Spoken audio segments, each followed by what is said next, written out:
అందరికీ నమస్కారం. నేను డాక్టర్ మౌనిక, హోమియోపతి కన్సల్టెంట్. ఈరోజు నేను ఆర్థరైటిస్ జాయింట్ పెయిన్స్ గురించి చెప్పాలి అనుకుంటున్నాను.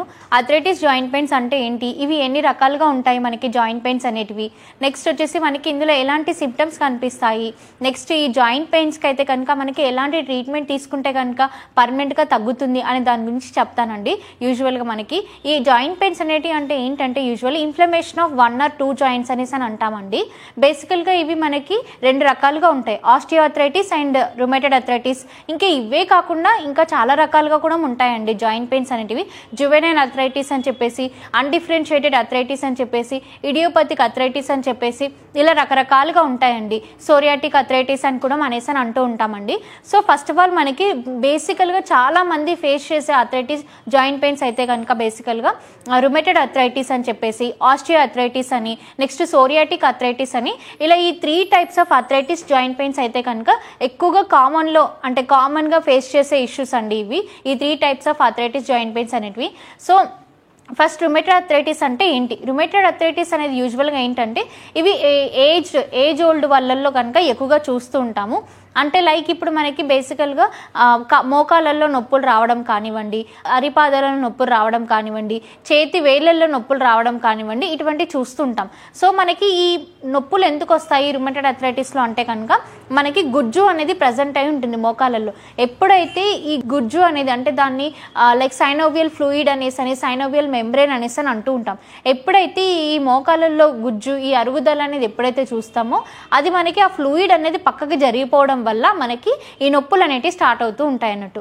సో దీన్ని మనం రుమేటెడ్ ఆర్థరైటిస్ అని అంటాం. ఆస్టియోఆర్థరైటిస్ అంటే ఏంటంటే మనకి ఈ గుజ్జుతో పాటు దీని మధ్యలో మనకి ఒక చిన్న కార్టిలేజ్ అనేది ప్రజెంట్ అయి ఉంటుంది. ఆ కార్టిలేజ్ పేరే మనం హైలైన్ కార్టిలేజ్ టిష్యూ అనేసి అంటాం. అంటే ఈ సైనోవియల్ ఫ్లూయిడ్ ఏదైతే ఉందో దానికి లోపల మధ్యలో మనకి హైలైన్ కార్టిలేజ్ టిష్యూ అనేది ప్రజెంట్ అయి ఉంటుంది. ఎప్పుడైతే ఈ కార్టిలేజ్ టిష్యూ అనేది డ్యామేజ్ అవుతుందో అప్పుడు మనకి ఆస్టియోఆర్థరైటిస్ అనేది అటాక్ అవ్వడానికి ఛాన్స్ అనేది కనిపిస్తూ ఉంటుంది. నెక్స్ట్ సోరియాటిక్ ఆర్థరైటిస్ అంటే ఏంటి అని అంటే కనుక బేసికల్లీ ఇది మనకి స్కిన్ ప్యాచెస్, అంటే మనకి సోరియాసిస్ స్కిన్ డిసీజ్ వల్ల డెవలప్ అయ్యేది సోరియాటిక్ ఆర్థరైటిస్ అనేసి అంటాం.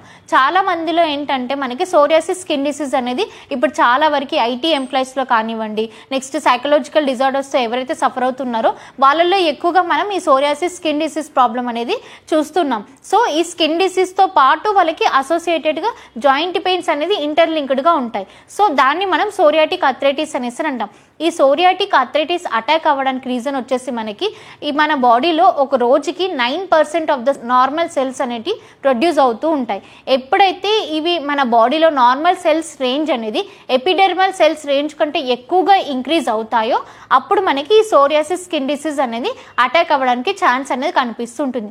ఇప్పుడు ఈ జాయింట్ పెయిన్స్ ఆర్థరైటిస్ అని ఏదైతే అంటున్నామో అంటే రుమేటెడ్ ఆర్థరైటిస్ అని కానివ్వండి, ఆస్టియోఆర్థరైటిస్ అని కానివ్వండి, నెక్స్ట్ ఈ సోరియాటిక్ ఆర్థరైటిస్ అనేసి కానివ్వండి, ఇవి ఏవైతే ఆర్థరైటిస్ జాయింట్ పెయిన్స్ అనేవి ఏవైతే ఉన్నాయో ఇవి కామన్గా మనకి ఏంటంటే ఆటో ఇమ్యూన్ డిజార్డర్ అనేసి అంటాం. ఆటో ఇమ్యూన్ డిజార్డర్ అంటే ఏంటంటే కనుక ఇవి మనకి మన బాడీలో నుంచి మన ఇమ్యూన్ సిస్టమ్ డిస్ఫంక్షన్ వల్ల మన బాడీలో ఇమ్యూనిటీ సిస్టమ్ వీక్ అయిపోవడం వల్ల వచ్చింది కాబట్టి దాన్ని మనం ఆటో ఇమ్యూన్ డిజార్డర్ అనేసి అని అంటున్నాం.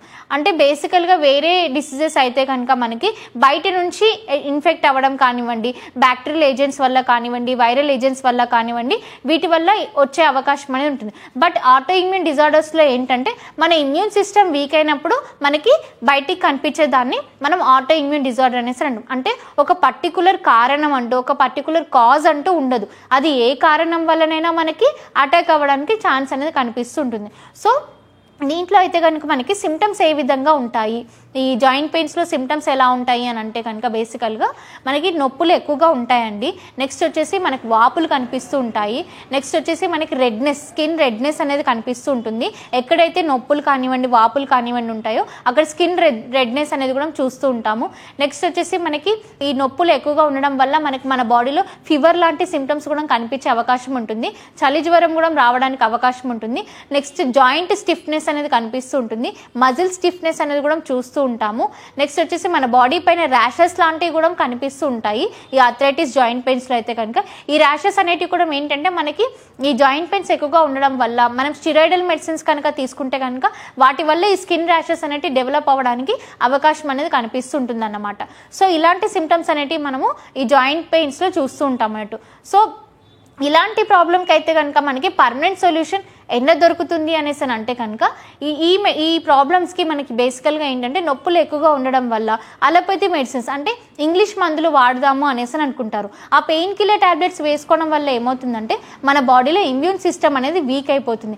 అంటే మనకి ఏదైతే యాంటీజెన్ యాంటీబాడీస్ ఇటువంటి ఏవైతే మన బాడీలో ఇమ్యూన్ సిస్టమ్ ఉంటుందో వాటిలో ఎఫెక్ట్ అనేది చూస్తుంటాం. మన బాడీ ఎలా అడిక్ట్ అయిపోతుందంటే మనం పెయిన్ కిల్లర్ టాబ్లెట్ వేస్తేనే పెయిన్స్ తగ్గిపోవడము, ఒకవేళ మనం పెయిన్ కిల్లర్ టాబ్లెట్ కనుక వేయకపోతే కనుక మనకి నెక్స్ట్ డే కల్లా మళ్ళీ పెయిన్స్ రివర్స్ అయిపోవడం ఇటువంటివి చూస్తుంటాం ఇంగ్లీష్ మెడిసిన్స్లో అయితే కనుక. కానీ మనకి హోమియోపతిలో అయితే కనుక ఇలాంటి జాయింట్ పెయిన్స్ ప్రాబ్లమ్స్కి 100% ట్రీట్మెంట్ అనేది మనకి న్యాచురల్గా పర్మనెంట్గా తగ్గించుకునే అవకాశం అనేది హోమియో మెడిసిన్స్లో ఉంది. ఎందుకనేసి అని అంటే కనుక హోమియో మెడిసిన్స్ అనేటివి మనము లైక్ కాన్స్టిట్యూషనల్గా మనము ప్రిస్క్రైబ్ చేస్తాం. అంటే కాన్స్టిట్యూషనల్గా మెడిసిన్ ప్రిస్క్రైబ్ చేయడం అంటే కనుక మనము ఏదైతే మనకు వ్యాధి ఉందో, ఏదైతే రోగం ఉందో మనకు డిసీజ్, మెడిసిన్ అనేది మనము డిసీజ్కి ఇస్తున్నాం, సిమ్టమ్స్కి ఇవ్వట్లేదు ట్రీట్మెంట్ అనేది. సో ఎప్పుడైతే ఒక ప్రాబ్లంకి డిసీజ్కి ట్రీట్మెంట్ ఇస్తామో, రూట్ కాజ్కి ట్రీట్మెంట్ ఇస్తామో అప్పుడు అది మనకి ఫ్యూచర్లో మళ్ళీ రిపీట్ అవ్వకుండా, మళ్ళీ ఎప్పటికీ రియకర్ అవ్వకుండా పర్మనెంట్గా తగ్గించుకునే అవకాశం అనేది కనిపిస్తుంటుంది. సో దాన్నే మనం రూట్ కాజ్ ట్రీట్మెంట్ అనేసి అని అంటాం అన్నట్టు. అండ్ మనకి హోమియోపతిలో ఎలా అంటే మెడిసిన్స్ అనేటివి కాన్స్టిట్యూషనల్గా మెంటల్ జనరల్స్ కానివ్వండి, ఫిజికల్ జనరల్ సిమ్టమ్స్ కానివ్వండి, పీక్యూఆర్ఎస్ సిమ్టమ్స్ కానివ్వండి, వీటిని బేస్ చేసుకొని మనం మెడిసిన్స్ అనేటివి ప్రిస్క్రైబ్ చేస్తూ ఉంటాం. సో ఇలా హోమియోపతి మెడిసిన్స్ యూజ్ చేస్తే కనుక మనకి ఎలాంటి ప్రాబ్లమ్స్కైనా కానివ్వండి ఎటువంటి స్టిరాయిడ్ మెడిసిన్ అవసరం లేకుండా కేవలం న్యాచురల్గా మనకి హెర్బల్ మెడిసిన్స్ వాడుతూ పర్మనెంట్గా తగ్గించుకునే అవకాశం అనేది ఉంటుంది. ఈ హోమియోపతి మెడిసిన్స్కి ఎటువంటి సైడ్ ఎఫెక్ట్స్ అనేవి ఉండవు. ఇవి కంప్లీట్లీ మనకి చెట్ల నుంచి ప్రిపేర్ చేసిన మందులే అన్నట్టు. సో ఇలాంటి మెడిసిన్స్ యూజ్ చేస్తే కనుక మనకి 100% రిజల్ట్ అనేది కనిపిస్తూ ఉంటుంది. సో ఎవరైనా ఇలాంటి ప్రాబ్లమ్స్తో సఫర్ అవుతుంటే కనుక మీరు మా మెడినైన్ హాస్పిటల్కి సంప్రదించండి. ఇక్కడ డాక్టర్స్ మీకు మెడిసిన్స్తో పాటు diet, exercise, immune boosting medicines గురించి కూడా ఎక్స్ప్లెయిన్ చేస్తారండి. Thank you so much.